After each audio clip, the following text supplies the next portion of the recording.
bienvenue à tous ceux qui se sont connectés pour cette séance de présentation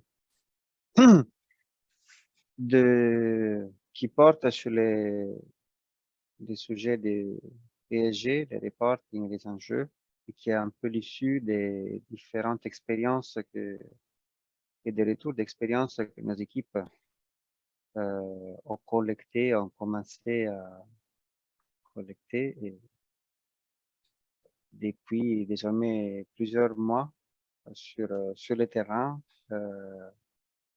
et qui commence effectivement à se consolider avec la mise en place et l'organisation d'un pôle d'expertise auprès de notre cabinet chez Nexelod. En fait. La présentation de ce soir portera autour de 4 sections.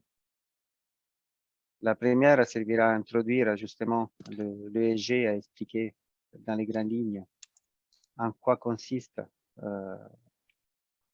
le périmètre très vaste qui finalement couvre l'ESG en termes de reporting, enjeux, sujets concernés, perspectives, etc.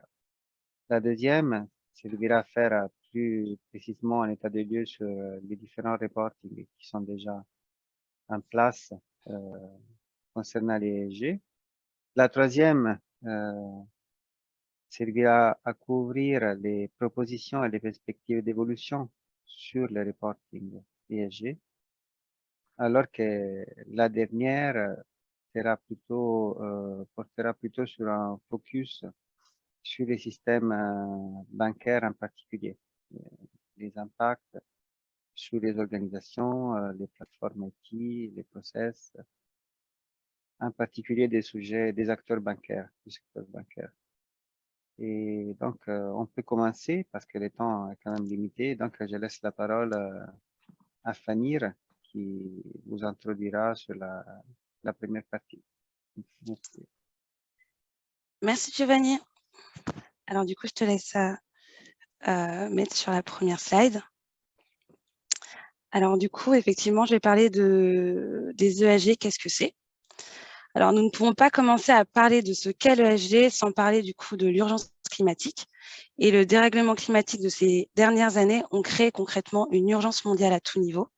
Les acteurs économiques tels que les entreprises, les collectivités, les banques, etc., doivent faire face à leurs responsabilités et aux enjeux entraînés par leur activité. Donc, les entreprises doivent et devront donc mettre en place des dispositifs susceptibles de modifier leur façon d'appréhender le risque climatique et de diminuer leur impact sur le climat. Donc, les principes généraux des ESG, qui se caractérisent par les critères ESG, jouent un rôle accru dans les décisions d'investissement, mais pas que. Ils constituent un indicateur important des risques potentiels au sein d'une entreprise et des risques qui pourraient avoir un impact négatif sur plusieurs niveaux. Donc déjà, sur le pilier E, l'environnemental, qui permet d'évaluer la prise en compte du développement durable d'une entreprise. Donc, on peut parler d'empreinte carbone, d'efficacité énergétique de l'entreprise, de la consommation d'électricité, également de la transition environnementale, numérique, énergétique, etc. Et également, du coup, pour ce qui est du pilier S et G, donc social et gouvernemental, ces critères sont davantage orientés sur les enjeux à long terme dans la stratégie des acteurs économiques. Donc, pour le pilier social, du coup, on peut parler de la qualité du dialogue social, de l'emploi des personnes handicapées, de la politique sociale d'une entreprise, de la formation des salariés, etc. Et pour le pilier G, on peut parler du coup de la transparence de la rémunération des dirigeants, la culture d'une entreprise, le partage des pouvoirs, la lutte contre la corruption, la diversité de management, qui peut passer également par la féminisation des conseils d'administration. Donc du coup, je ne vais pas lister toutes ces bulles, vu qu'il y en a quand même pas mal. Donc, on peut passer à la partie suivante.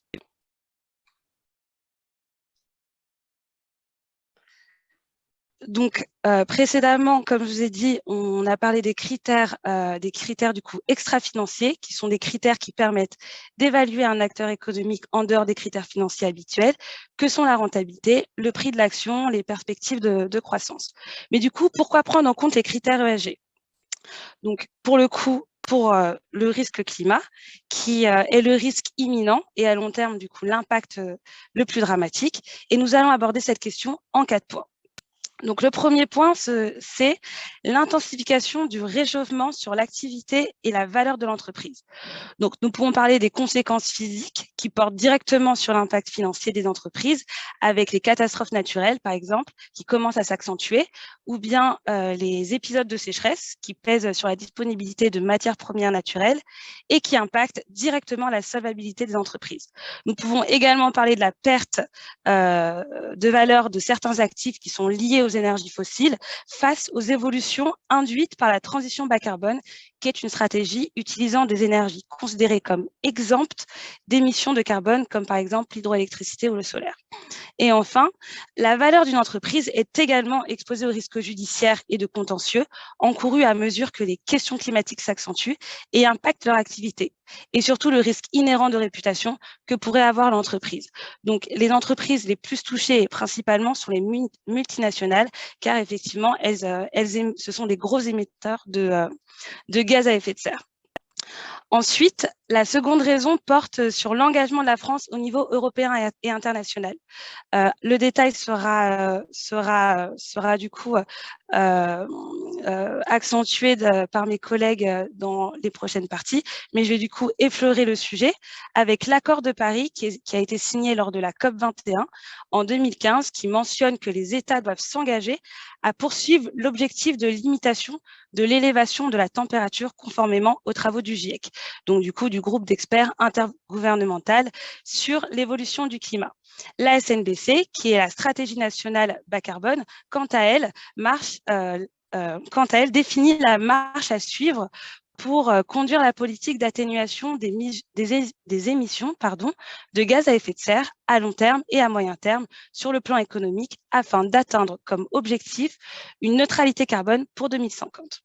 Et l'ADEME, qui est l'Agence de l'environnement et de la maîtrise de l'énergie, qui a publié un avis sur la neutralité carbone dans lequel l'agence considère que l'objectif neutralité carbone n'a du coup réellement de sens qu'à l'échelle de la planète et qu'il fallait circonscrire le concept aux stratégies étatiques, c'est-à-dire les organisations, quelles qu'elles soient, doivent impérativement réduire leurs émissions de gaz à effet de serre, qu'elles soient fossiles ou issues de matières vivantes, et protéger les stocks existants dans les forêts et les sols. Ces engagements à atteindre la neutralité carbone en 2050 impliquent de diminuer les émissions de gaz à effet de serre de plus de 80% par rapport à 2005. Pour parvenir à cet objectif et réussir la transition énergétique, il faut du coup que les acteurs économiques modifient en profondeur leur comportement et prennent sérieusement en compte les critères ESG. Le quatrième point, qui est du coup les enjeux environnementaux qui participent à la performance et à la résilience des entreprises. En effet, du coup, depuis un certain nombre d'années, les salariés ont besoin de trouver un sens à leur activité dans l'entreprise. Ils ont besoin de travailler dans un environnement social et responsable et portent du coup une attention particulière aux entreprises qui ont ouvert les yeux sur la réalité climatique. Donc, une entreprise qui ne fait pas du tout attention aux critères ESG, cités du coup précédemment, risque une baisse de la fidélisation et une résilience de ses équipes. Et bien entendu, sur une dimension d'investissement, une meilleure prise en compte des facteurs ESG s'accompagne d'une plus grande agilité à profiter des opportunités économiques, de l'attractivité à l'égard des talents que l'on souhaite capter et d'un coût de financement responsable et durable. Et enfin, pourquoi l'ESG? Parce que la finance se verdit. Les épargnants souhaitent donner du sens à leur placement et sont prêts à investir dans des fonds durables avec une sensibilité accrue à l'environnement et au climat. Et par conséquent, les investisseurs ont compris l'enjeu d'adapter leurs produits pour répondre à ces nouvelles exigences des épargnants. La stratégie de finance durable passe par de nouvelles obligations de reporting non financier qui s'appuient sur les activités vertes qui s'installent dans la dynamique des investisseurs. Et la société de conseil en investisseurs, par exemple Proxinvest, a publié 11 objectifs et sur les 11, 7 objectifs intègrent les enjeux sociaux et environnementaux. Et cette société de conseil aux investisseurs invite ses clients à y être particulièrement attentifs. Et dans ces 7 objectifs, et dans ces 11 objectifs, il y en a 7 du coup qui sont essentiellement axés sur la réduction de l'intensité carbone, sur l'encouragement à l'inclusion de l'empreinte carbone comme critère de condition de performance pour certaines sociétés.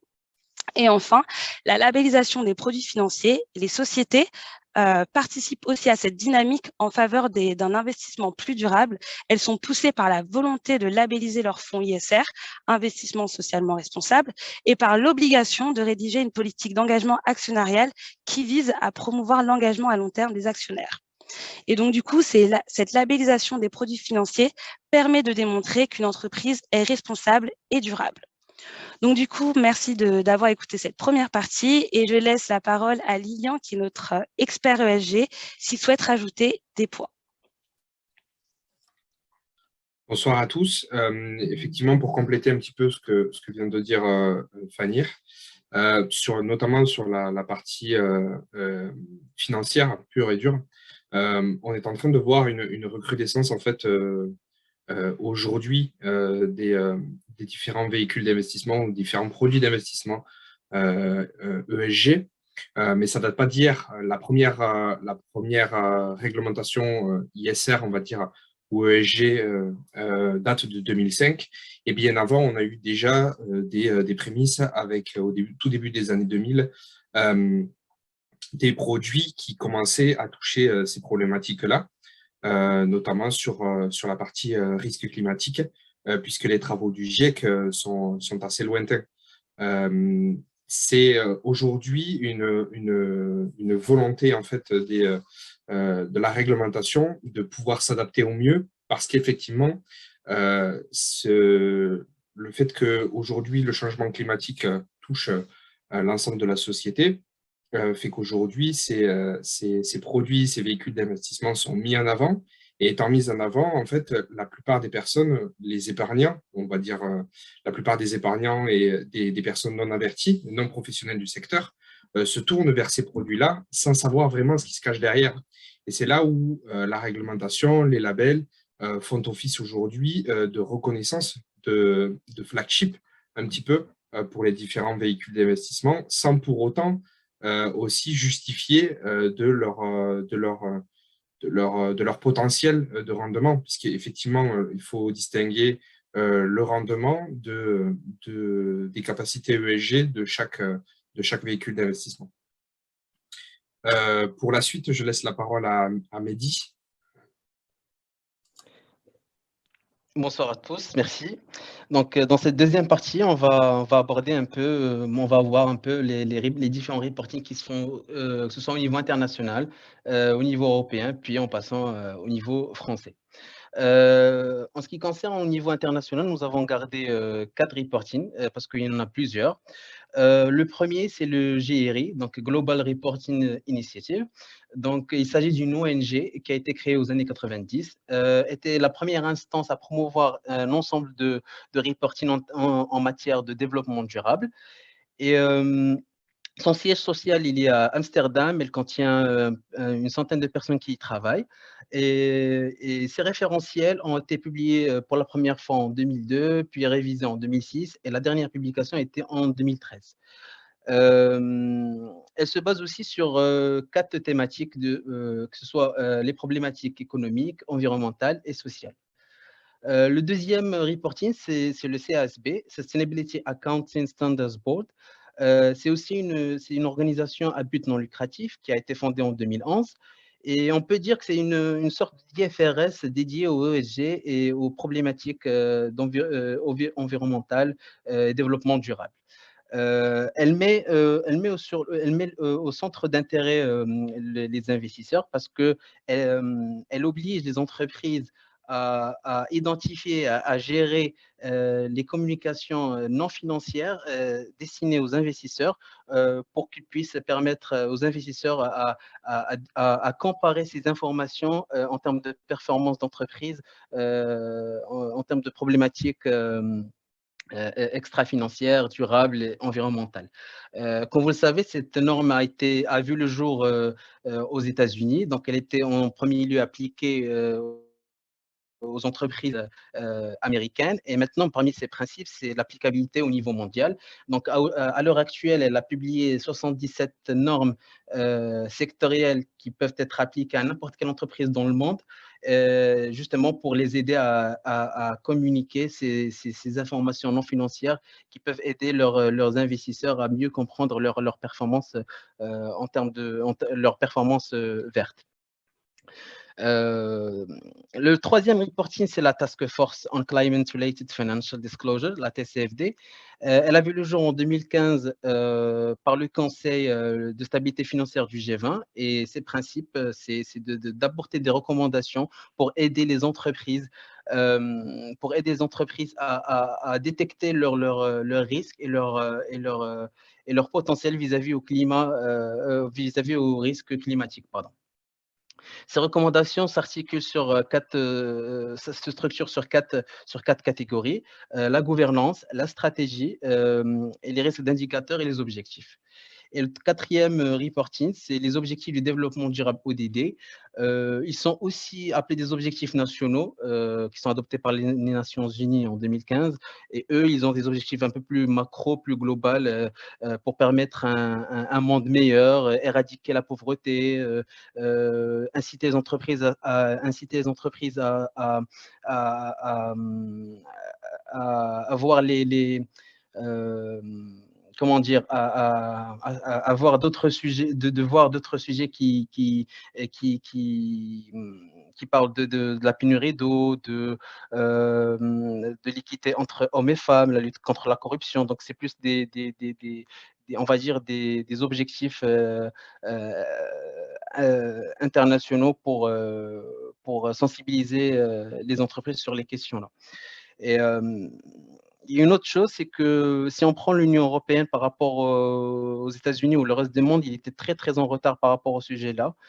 Donc, pour rattraper ce retard-là, l'Union européenne a confié la mission à l'EFRAG, qui est l'European Financial Reporting Advisory Group, pour standardiser et créer des référentiels européens dédiés à ces entreprises. Allons voir ce qui se fait au niveau européen. Donc, deuxième slide.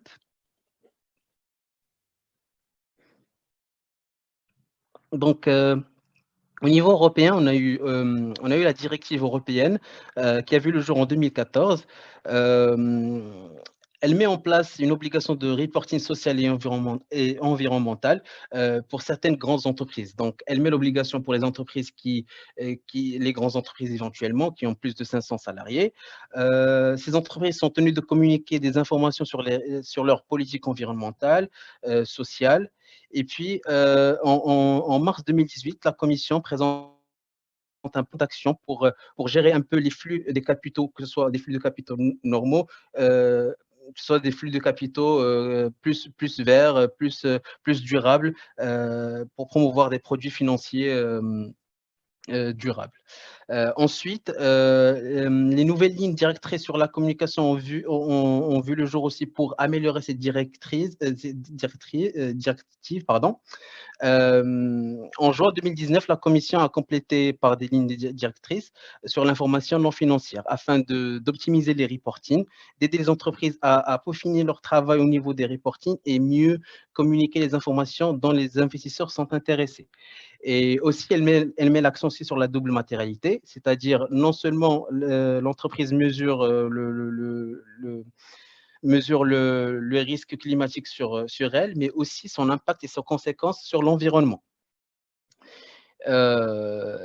Et finalement, ces lignes directrices servent de guide de toute entreprise qui souhaite publier des informations pertinentes relatives au climat. Cependant, elles concernent en premier lieu les entreprises à taille grande et qui ont l'obligation de publier ces informations extra-financières. Et le dernier élément, c'est le règlement disclosure de la CFDR.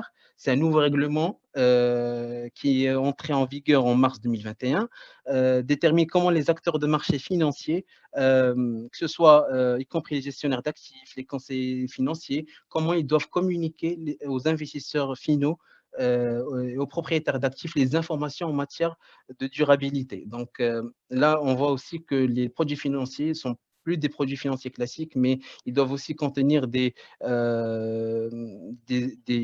doivent respecter un peu l'environnement et doivent avoir des aspects durables. Et donc, du coup, ce nouveau texte vise à établir un référentiel commun de publication d'informations relatives à la durabilité des produits financiers. Il faut savoir aussi que la France est référente en matière de reporting extra-financier parce qu'elle a commencé à publier des reportings par rapport aux informations non financières. Et donc, c'est ce qu'on va voir dans la slide suivante.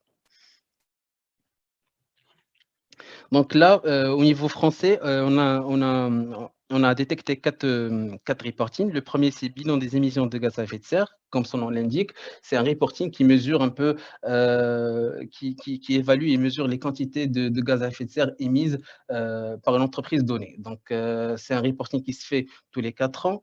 Il est obligé aux entreprises qui ont plus de 500 salariés et qui opèrent en France. Deuxièmement, il y a l'indicateur clé de performance non financière. Donc, c'est un indicateur sur les risques financiers liés au changement climatique. Il présente les mesures prises pour les réduire en mettant en œuvre les stratégies carbone. C'est un reporting qui se fait tous les ans. Et puis, il est obligé pour les sociétés qui sont cotées. Troisième reporting, c'est le DPEF, donc déclaration de performance extra-financière. Donc, c'est un reporting qui regroupe toutes les informations non financières. Il est destiné pour les entreprises qui ont à peu près plus de 500 salariés, un chiffre d'affaires qui soit à côté aussi, un chiffre d'affaires plus de 40 millions, un bilan supérieur à 20 millions. Donc, du coup, ce rapport de gestion est publié ce rapport, ce reporting, il se publie tous les ans. Et le quatrième, c'est le plan de vigilance. Donc, c'est un reporting qui permet d'identifier et évaluer les risques d'atteinte grave à l'environnement. Pareil, ça concerne les sociétés qui ont plus de 5000 salariés en France. Et puis, il est publié tous les ans.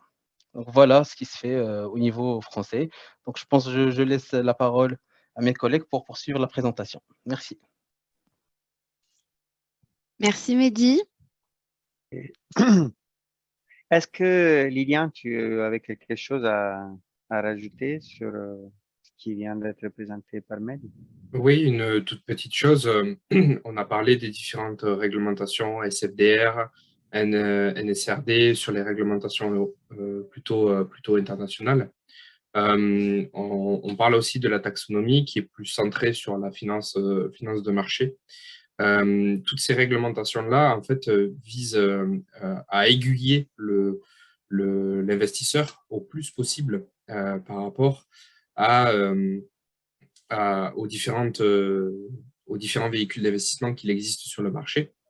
Ce type de règlement, en fait, suit la mouvance de la réglementation financière, puisqu'aujourd'hui, la réglementation financière vise à enregistrer et à fiabiliser la donnée, la tracer, et pouvoir remonter au maximum sur de la donnée qui est complètement sécurisée, et pour éviter d'avoir tout ce qui est malversation financière et du côté extra-financier, du coup, greenwashing, puisqu'aujourd'hui, la sécurité financière et la sécurité extra-financière se jouent essentiellement sur de la donnée. Merci beaucoup, Mehdi. Pardon, Liliane. Si du coup on a terminé avec cette section, je donne la parole à Aïcha. Merci Giovanni. Qui va nous présenter oui, les évolutions. C'est ça. Merci beaucoup. Bonjour à tous. Ravie de vous avoir autour de cette présentation. Donc, moi, je suis Aïcha Layoubi, consultante au sein de la direction financière. Et nous allons effectivement traiter à présent des propositions d'évolution des reporting ESG. Donc, aux 3 échelles évoquées auparavant, à savoir au niveau international, au niveau européen et français. Donc, nous allons commencer tout d'abord par le niveau international. Donc, il est important de noter que justement les informations environnementales en général et climatiques également, et plus particulièrement d'ailleurs, sont peu comparables et peu fiables car les référentiels actuellement sur le marché proviennent d'acteurs non étatiques. Et donc, afin de faire face à ce déficit de qualité, l'enjeu est vraiment de proposer des standards communs qui puissent être comparables et justement à l'international. Donc, plusieurs travaux sont mis en place à l'échelle internationale. Nous avons tout d'abord les travaux de normalisation donc, du reporting extra-financier, portés par le European Financial Reporting Advisory Group, donc l'EFRAG, et où justement l'Union européenne aussi développe ses propres normes à travers des travaux de normalisation du reporting extra-financier. Nous avons également le reporting non financier de la fondation IFRS. Et donc, en effet, cette fondation, donc IFRS, est à l'origine de normes comparables qui ont unifié la présentation des informations financières depuis 2005 et propose ainsi des normes mondiales de durabilité à travers la mise en place d'un reporting non financier. Cette réflexion, lancée en septembre 2020, a été soutenue d'ailleurs par le G7 en juin 2021. Il s'agit vraiment d'une initiative très intéressante qui concerne aussi l'Union européenne. Enfin, l'association de SACB et GRI pour la mise en place d'outils de reporting non financier représente un acteur clé du reporting international non financier. Donc, en effet, la Sustainable Accounting Standard Board, qui est le SACSB, et le Global Reporting Initiative, le GRI, sont d'origine américaine et s'associent pour promouvoir également leur outil de reporting non financier, qui est lié respectivement à la durabilité et aux impacts de l'entreprise sur son environnement, couvrant ainsi l'aspect de la double matérialité des enjeux de durabilité tels que privilégiés par l'Union européenne et qu'on avait vu d'ailleurs dans les slides précédentes. Et de plus, il faut savoir que le rapprochement du SACB et du GRI permet de proposer un nouvel outil donc, qui est plus complet pour mettre en place des reporting extra-financiers, comme on l'a évoqué avant que l'Union européenne ait adopté ses propres règles dans le cadre de la révision de la directive NFRD, qui sera la future directive CSRD, et qui permet ainsi la création d'un cadre européen unique. Et donc, le but de toutes ces initiatives étant vraiment d'uniformiser les différents référentiels, tout en simplifiant en même temps aux entreprises justement la production de ces rapports et que ça soit abordable pour tout type d'entreprise. Donc, voici pour l'échelle internationale. Nous allons passer à présent au niveau européen, s'il vous plaît. Dans la slide suivante. Merci beaucoup. Donc, en effet, la Commission européenne a mis en place plusieurs projets donc législatifs dans le cadre du Green Deal concernant le reporting climatique. Donc, il s'agit de la révision de la directive 2014-95/UE, dite directive NFRD, qui signifie Non-Financial Reporting Directive, et qui met en place une obligation de reporting social et environnemental pour un certain nombre d'entreprises, comme ce que Mehdi avait évoqué. En général, c'est plus de 500 salariés et qui mettent en place justement un règlement de taxonomie bien précis qui établit une liste d'activités considérées comme vertes afin de distinguer donc entre les différentes activités des entreprises. Et donc, ces normes européennes s'adaptent aux politiques de l'Union européenne, mais s'appuient sur des initiatives internationales donc de normalisation. Étudions donc plus en détail les enjeux de la révision de cette directive, cette fameuse directive 2014-95/UE. Donc, il faut savoir qu'il s'agit déjà d'une proposition de révision d'une directive déjà existante, présentée le 21 avril 2021 sur la publication d'informations non financières en matière de durabilité et de diversité par les entreprises et la mise en place de règlements délégués donc, pour la mi-2022. La directive sur la publication d'informations non financières, ou donc la directive Non-Financial Reporting Directive, devient ainsi la directive sur la publication d'informations en matière de durabilité, ou directive CSRD, Corporate Sustainability Reporting Directive. Donc une légère évolution également au niveau de la nomenclature. Et donc cette reformulation est censée traduire une ambition plus affirmée de l'Europe en matière environnementale, sociale et de gouvernance. Donc, les enjeux de la révision sont principalement d'impliquer davantage les entreprises à réaliser donc, leurs objectifs climatiques tels que l'Union européenne le présente pour 2030 et 2050 et améliorer donc, la comparabilité des performances ESG communiquées par les entreprises. Ainsi, les entreprises doivent publier un rapport de durabilité dont le contenu est enrichi par rapport aux exigences de la directive précédente, donc celle de 2014. Les informations seront ainsi uniformisées et publiées de façon dématérialisée et contrôlée par un organisme tierce indépendant permettant au périmètre d'application de la directive CSRD de s'élargir davantage. Le principe de double matérialité est également majeur au niveau des initiatives européennes. Et donc, pour vous l'expliquer rapidement, il s'agit d'un concept de double matérialité défendu par l'Europe et qui a été confirmé par le G7 en juin 2021, avec l'importance de rendre des comptes de l'impact des entreprises sur l'environnement de manière uniformisée.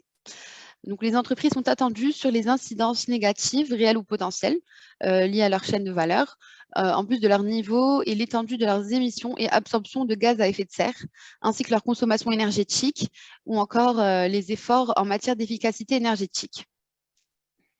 Enfin, nous avons le principe de la taxonomie verte qui est également essentiel à l'échelle européenne et donc qui met en avant le règlement du 18 juin 2020 et qui définit donc les critères de durabilité environnementale des activités économiques afin d'orienter les investisseurs vers une économie bas carbone, résiliente au changement climatique et plus économe en ressources. Ils sont considérés comme durables, pour information, les activités économiques qui apportent un bénéfice substantiel à au moins l'un des 6 objectifs environnementaux établis par l'article 9, qui a déjà été évoqué, et qui est très important puisque du coup, il permet vraiment de mettre en place les 6 objectifs essentiels et qui donc sont dans l'article 9 du règlement, tout en évitant de reproduire donc des effets négatifs sur les 5 autres objectifs. Principe de no significant harm. Donc, passons désormais au niveau français. Donc, les propositions d'évolution du reporting ESG sont également au centre des préoccupations, donc à l'échelle française évidemment. En effet, la stratégie donc, nationale bas carbone a publié un plan d'action nommé le plan Action Climat le 25 avril 2021.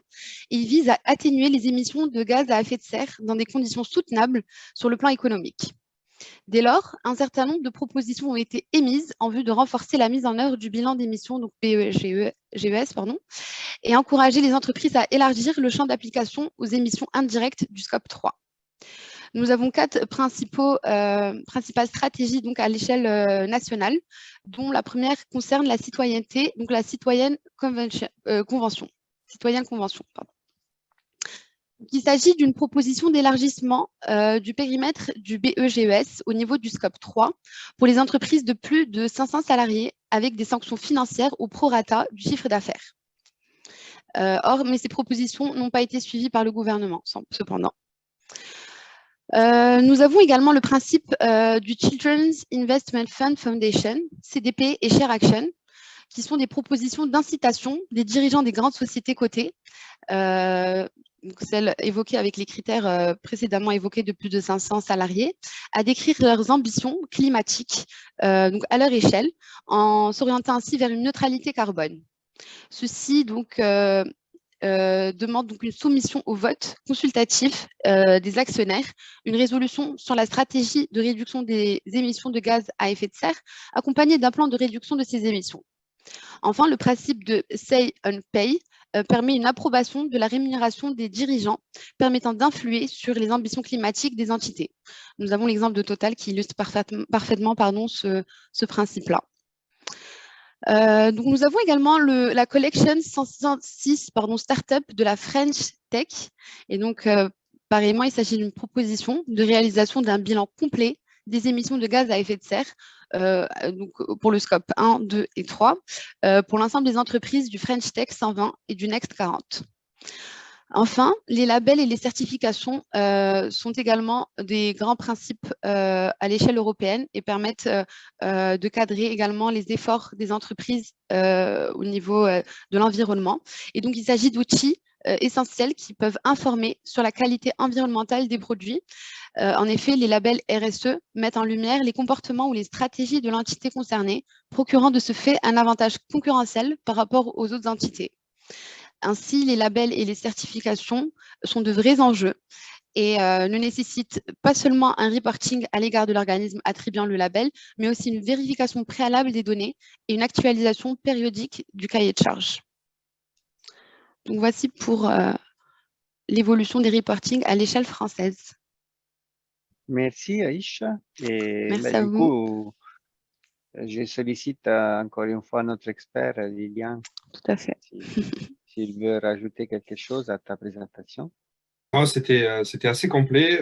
Pour le coup, là, vous avez l'entièreté de ce qui se fait aujourd'hui au niveau international et au niveau national sur les reportings, notamment les reportings plus contraignants que d'autres, puisque sur les derniers reportings RSE, c'est plus encadré et selon en fait ce que veut fournir comme documentation de l'entreprise. Donc c'est vraiment au bon vouloir en fait des participants et des gens qui mettent ces informations en ligne. Mais ici, vous avez en fait du coup l'entièreté des reportings qui existent aujourd'hui. Ce qui est intéressant de voir, c'est que chacun touche en fait des périmètres différents sur le E, le S et le G. Et c'est là où en fait on a une certaine avancée par rapport à des reportings qui existaient auparavant, puisque ces reportings qui étaient auparavant plus centrés sur le E et notamment sur l'aspect carbone, en fait, aujourd'hui, on voit que le champ s'élargit et surtout qu'on touche plusieurs niveaux, plusieurs niveaux en fait, au niveau de l'intégration des données. Et c'est en cela que ça devient de plus en plus intéressant et surtout de plus en plus fiable. La notation et le scoring qui va en découler par rapport à ces reportings-là seront au plus près de la réalité. Et c'est ça qui est intéressant aujourd'hui. Merci Liliane. On continue avec notre présentation alors.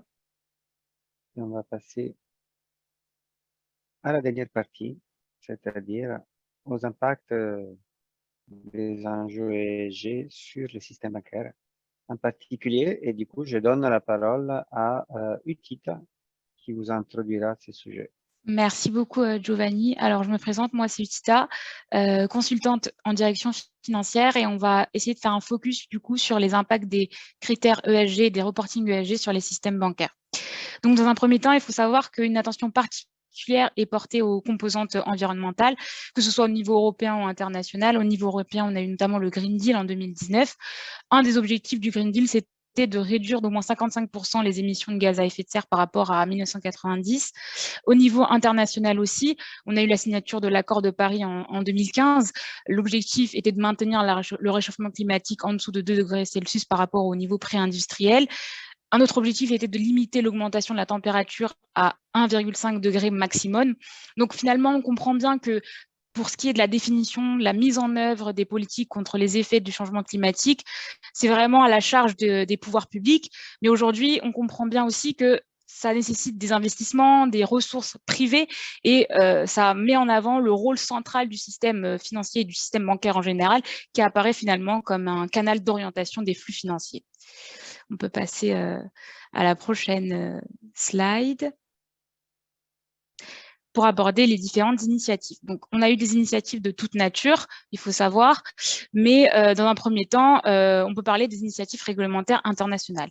En 2015, on a eu la création d'une task force par le Conseil de stabilité financière, qui a déjà été évoquée précédemment par mes collègues, dont l'objectif est d'étudier les risques financiers liés au changement climatique, d'encourager et de sensibiliser la transparence des sociétés financières.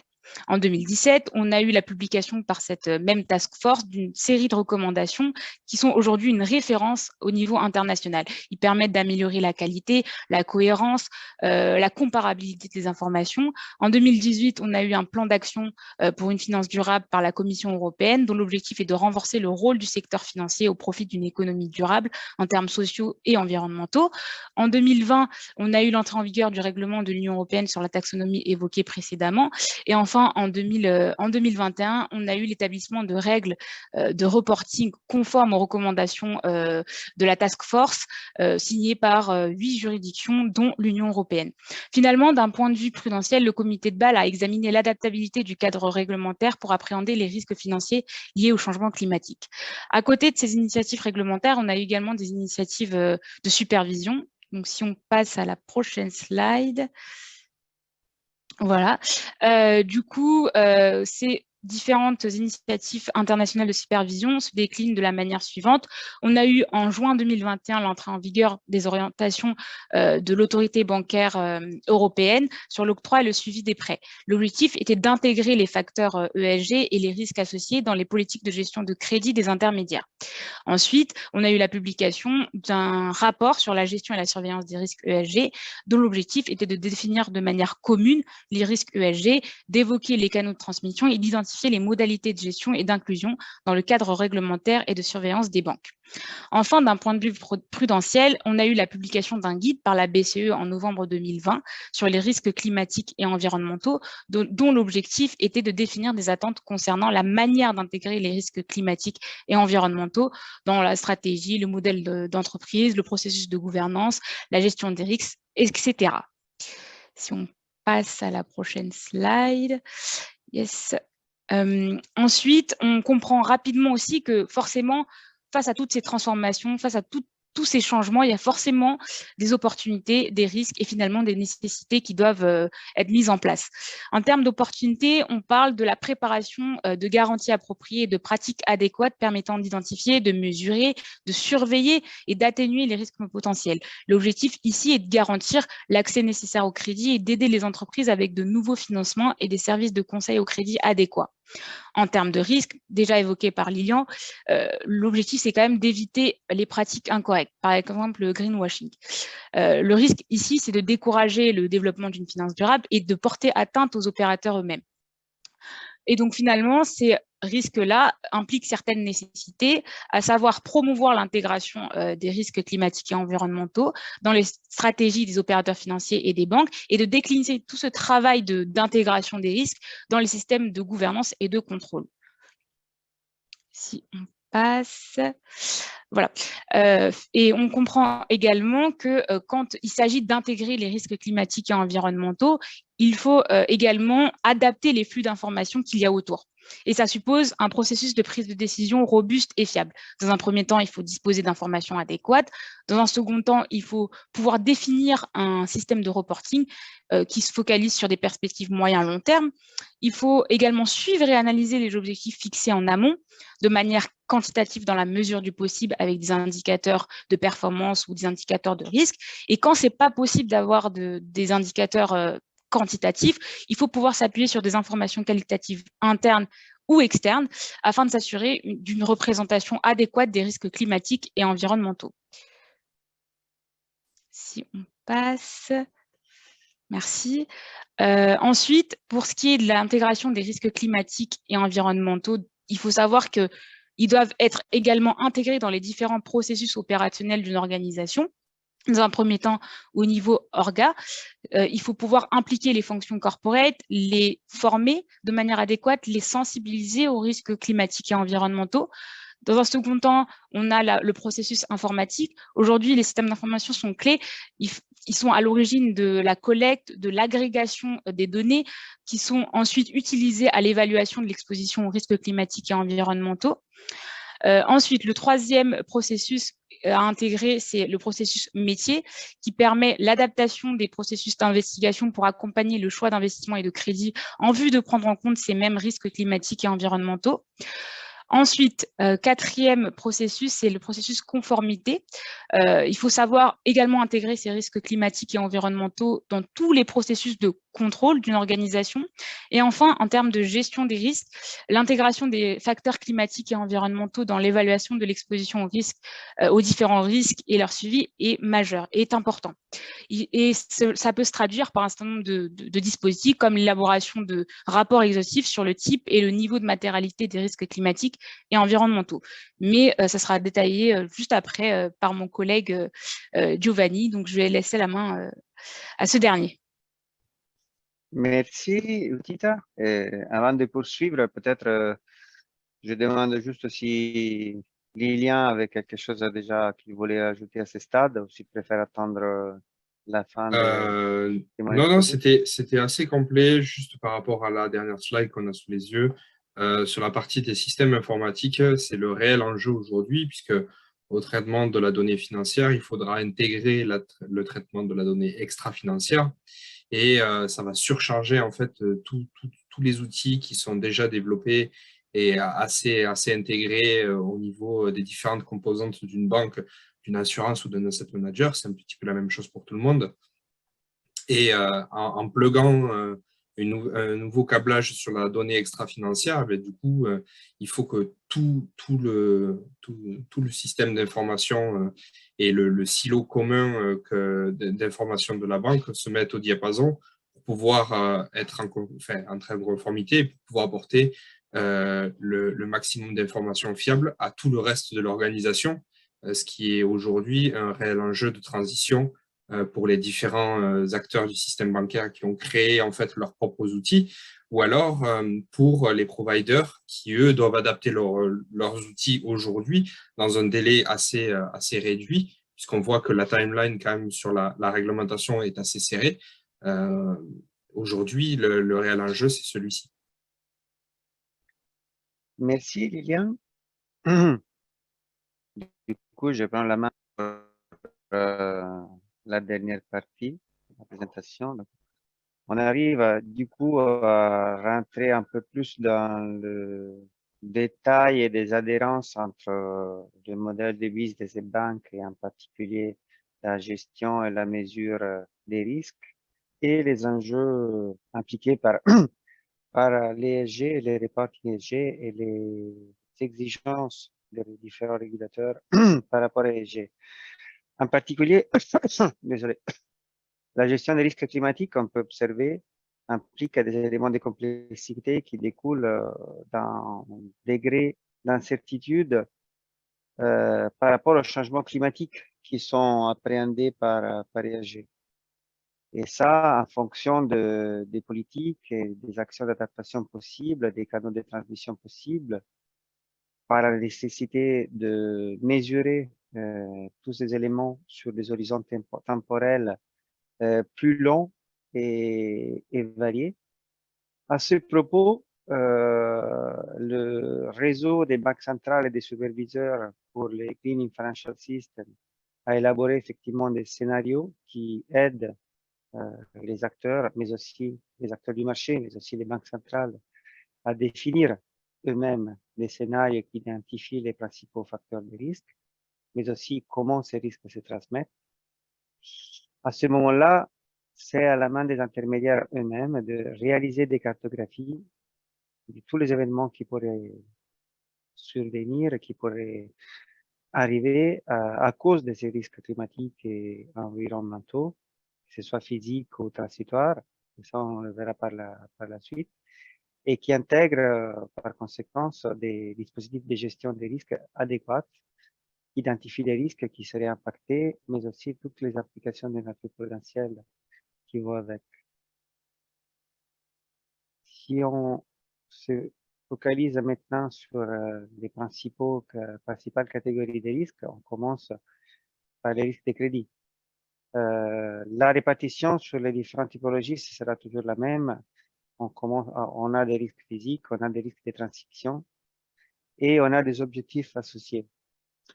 Par rapport aux risques physiques, on identifie qu'il y a une plus grande vulnérabilité de certaines zones géographiques, par exemple des zones qui seraient soumises à des risques hydrogéologiques ou de certains secteurs économiques, par exemple l'agriculture, qui effectivement pourraient impliquer une dégradation de la solvabilité du profil des risques de la contrepartie, avec des impacts sur les, par exemple, des mesures telles que la probability of default, la PD, ou la loss given default. Sinon, sur les risques de transition, ben, il y a, on l'a, je pense, constaté même en tant que particulier, les initiatives législatives, réglementaires au niveau international, Union européenne, en ce qui nous concerne, et au niveau national, qui peuvent viser à accélérer effectivement ce qu'on appelle la transition verte, mais qui pourraient générer si gérées, introduites d'une manière désordonnée, inattendue, avec des accélérations, des décélérations, des coûts potentiellement plus élevés ou moins de revenus, moins de recettes pour des entreprises qui ont une empreinte carbone plus importante et qui doivent gérer cette phase transitoire. Des entreprises qu'on appelle brown. Par exemple, la transformation des énergies et des carburants, des énergies fossiles et du carburant, mais bien sûr l'automobile, avec tous les sujets qui concernent la transition d'un moteur thermique à un moteur électrique, par exemple. Mais avec donc, par conséquent, une dégradation de la solvabilité de ces contreparties. Et bien sûr, ces risques s'intensifient et intensifiés pour les entreprises qui ont un modèle économique qui n'est pas projeté vers ce qu'on appelle l'économie circulaire. À ce moment-là, en termes d'objectifs, ben, pour les systèmes bancaires, il s'agit d'intégrer les risques climatiques et environnementaux dans les différentes phases du processus de gestion, d'octroi des crédits, adaptation des politiques et des procédures qui sont associées, conformément à aux guidelines diffusés par les BA sur l'octroi et le suivi des prêts, par exemple. On a avec, par exemple, l'intégration de cartes thermiques qui qualifie la vulnérabilité au risque climatique, toutes les informations qui sont nécessaires d'appréhender par rapport à la position géographique et les secteurs économiques de la contrepartie, en particulier des débiteurs, qui définissent des classifications qui sont basées sur le niveau de vulnérabilité de chacun à ces risques qu'on vient d'évoquer, physiques et transitoires. Mais aussi des analyses du modèle de business qui tiennent compte par rapport à, typiquement aux risques transitoires, aux impacts actuels ou en perspective, de toutes ces politiques réglementaires et des nouvelles lois, directives qui ont déjà été, qui seront ajustées au fil de l'eau dans les prochaines années. Si maintenant on passe au slide suivant, en termes de catégories de risques, là on regarde plutôt les risques des marchés. Là aussi, en termes de risques physiques, on peut évoquer les événements climatiques défavorables qui peuvent déterminer des pertes pour les contreparties qui seraient exposées, avec des modifications sur l'anticipation des marchés, une volatilité des marchés du coup accrue et bien sûr une diminution de valeur des titres qui sont émis par ces entités. En termes de risques de transition, on a toujours les évolutions réglementaires qui accélèrent les processus de transition vers l'économie circulaire et qui pourraient entraîner elles aussi de la volatilité avec des pertes de valeur ou des augmentations de volatilité, en particulier pour les titres des entités qu'on appelle brunes ou comme je les appelais tout à l'heure, brown. Voilà. L'objectif est d'intégrer les impacts de ces risques climatiques sur la tarification des investissements de tous les instruments financiers, que ce soit des instruments financiers des actifs propres ou que l'entité, l'acteur gère pour les comptes tiers, et de minimiser les pertes. Bien sûr, il faut intégrer aussi les impacts des événements physiques qui peuvent changer les attentes des opérateurs de marché avec une augmentation du coût du risque. On a déjà évoqué le sujet de la volatilité. Sinon, on peut aussi évoquer le fait que ces facteurs de risque peuvent déclencher une redéfinition soudaine, repricing, du prix des instruments financiers qui sont liés au secteur touché par ces activités définies non durables d'un point de vue environnemental. Et d'ailleurs, l'intérêt croissant des investisseurs pour les stratégies d'investissement durable pourrait conduire effectivement à une augmentation de la demande d'instruments financiers soi-disant verts par rapport à d'autres, et qui s'est traduit par une variation relative des prix liés à l'égalité, liés à l'égalité d'autres facteurs, donc tout le reste à égalité, lié plutôt au niveau de conformité de tous ces émetteurs avec les cadres ESG. On passe maintenant au risque opérationnel et de réputation. Par rapport à ces dernières typologies de risques, effectivement, la manifestation, là aussi, d'événements climatiques extrêmes, inondations, choses comme ça, pourrait compromettre la continuité opérationnelle des intermédiaires, par exemple, dommages de locaux, dommages de serveurs IT, engendrant des pertes opérationnelles conséquentes. Toujours en termes de risque de transition, l'attention et la sensibilité qui est croissante de tous les interlocuteurs, par exemple aussi des clients, la sensibilité aux enjeux climatiques, aux enjeux écologiques peut intensifier le risque de réputation qui découlerait du choix d'allocation des actifs qui ne seraient pas alignés avec les attentes des différentes parties prenantes, ainsi que les risques d'ordre juridique liés à des comportements qui sont pas conformes à la protection de l'environnement ou à des pratiques de greenwashing qu'on a déjà évoqué au cours de la présentation. Sinon, les risques opérationnels, excusez-moi, j'ai perdu le slide. Les risques de réputation peuvent concerner des intermédiaires qui n'ont pas défini aussi d'objectifs clairs et des roadmaps, comment dire, qui n'ont pas fait de la, comment dire, diffuser des roadmaps de réduction afférente à la réduction des émissions de gaz à effet de serre comme c'est prescrit par le 5e rapport d'évaluation du groupe d'experts intergouvernemental sur l'évolution du climat, GIEC, et ce qui est aussi compris dans l'accord de Paris sur le climat. Sinon, en termes d'objectifs, on a la prise en compte de l'impact négatif du risque physique sur la continuité de l'activité. On a déjà évoqué. On a l'intégration des risques de réputation et des responsabilités juridiques pour des activités de financement controversées d'un point de vue environnemental. Et les risques de réputation qui lui aussi doivent être intégrés dans les cas où les parties prenantes auraient le sentiment que les enjeux de durabilité sont promus à des fins marketing sans une vraie intériorisation des enjeux environnementaux. Effectivement, c'est compliqué. On passe maintenant pour la dernière partie en termes de typologie des risques.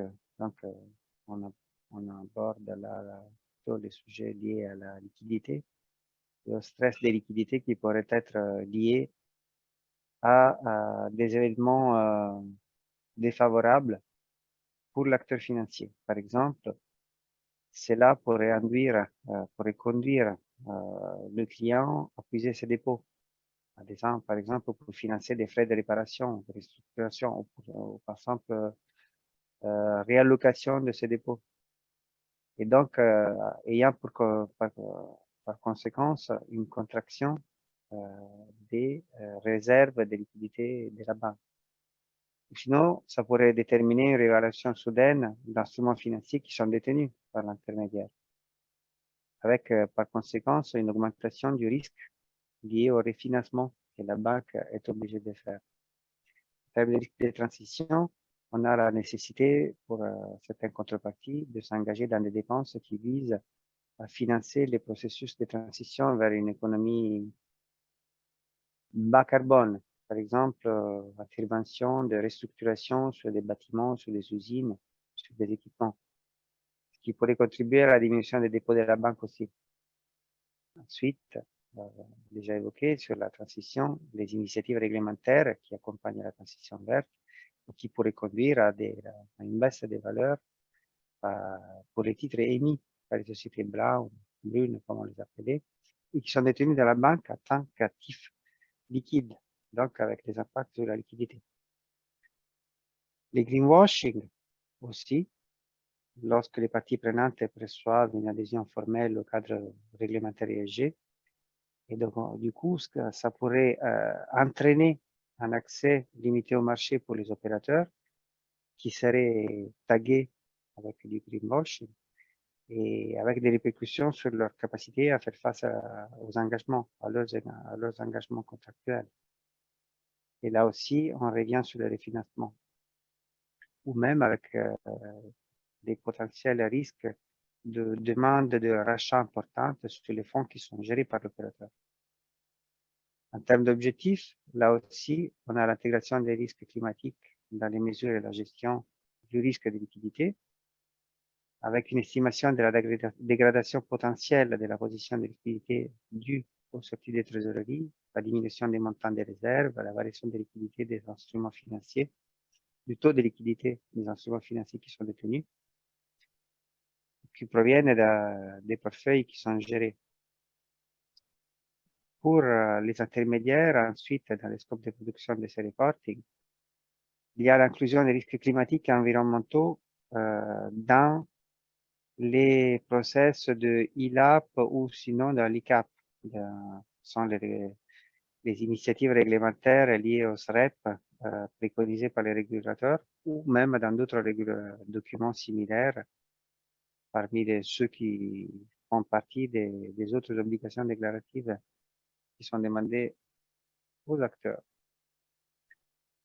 En termes de criticité et d'objectifs, les criticités. On l'a déjà évoqué et il me semble que juste tout à l'heure,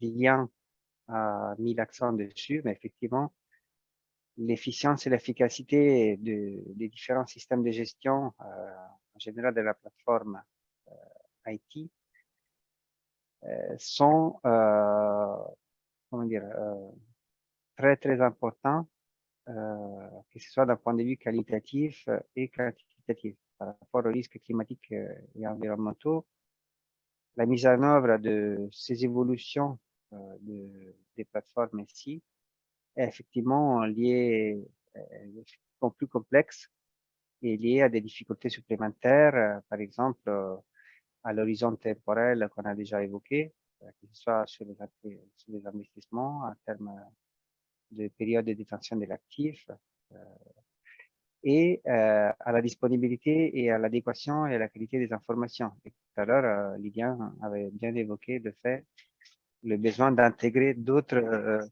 mesures